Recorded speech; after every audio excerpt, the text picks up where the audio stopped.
Today I'll be reviewing I'm the Villainess, so I'm taming the final boss. This yet again, another Villainous Isekai anime series. Instead of Prince though, this time the Demon King is the main love interest.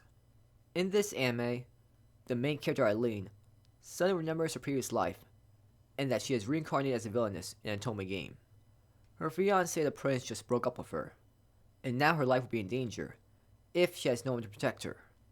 She decides to try to win the heart of a Demon King named Claude, so that he can protect her, and so that she can have her happy ending. This Villainous Isekai anime series started off like the other Villainous Isekai anime series out there. The villainess remembers her previous life, and has now turned over a new leaf, and has become a good person.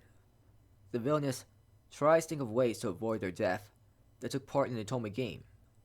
So what exactly made this Villainous Isekai anime series different? The clear difference is that the people you typically think would be the villain in an Otome game are the good guys, and now the heroes in an Otome game are now unlikable and evil. The prince that Eileen was engaged to is a horrible human being. So with this plot twist, I can see how people will be drawn to the story. But I just don't like how this anime series went about. The villains act like typical cliche villains that act like horrible people just for the sake of it. There wasn't any great motivation, while the Demon King is this perfect handsome guy that is everything a girl wants in a guy. He said all these sweet things to Eileen. He just felt like a cliche prince-like character from a shoujo anime series. He was like a knight in shining armor. There just isn't any depth to these characters. These villains act like villains for the sake of it. If we can build great motivation and great backstory for these villains, and we can understand why it turned out the way they did, it makes the villains feel so much better as characters, and not just one-dimensional villains. As for the Demon King, I was disappointed with his character. I was expecting more of a character like Noah, from why Liliana ended up at Duke's mansion. I wanted a more dark and charismatic character. I don't care much for perfect guys that act like a knight in shining armor. I already saw this kind of character in the Saint's magic power is omnipotent.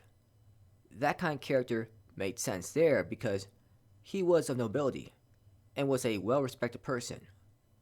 But when talking about the Demon King, I don't want to see a kind Demon King that acts like a dear. I want to see a cold and complex character. I'm not saying to make him a male tsundere, but seeing a Demon King just act like a prince you'd see in a shoujo anime series was disappointing. I know that kind of guy is appealing to female viewers, but doesn't it get tiring watching a perfect character with no flaws? He just acted like a typical prince you've seen many times before in shoujo anime series. I will say though, the plot does get better and better as the anime series goes on. Everything isn't lined up perfectly for the main female character.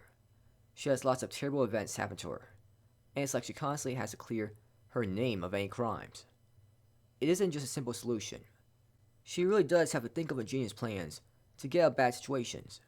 There is a lot of tension, and I enjoy watching this anime series more because of that.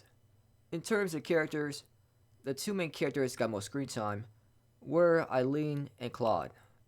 My thoughts on Claude are obvious. I just didn't like seeing this Demon King acting like this perfect guy that every girl dreams of.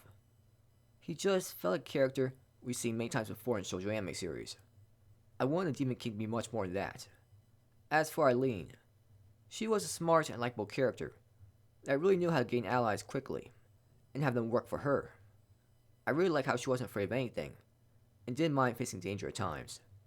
It really did feel like out of all the main female characters we've seen in Villainous Isekai anime series, she was the one that actually did the most to prevent her death. She wasn't just lucky, she really had to work in order to survive. I'm not a fan of the opening or ending song for this anime series. The music for this anime series was okay, the animation style and the animation was alright. This was a decent anime series to keep you entertained for a bit. There was a lot of tension and great plot development throughout. I'm just not a fan of the characters overall, besides Eileen. It just felt like cliche heroes and cliche villains. It didn't feel like there was much effort put into these characters. I give this anime series a 6 out of 10.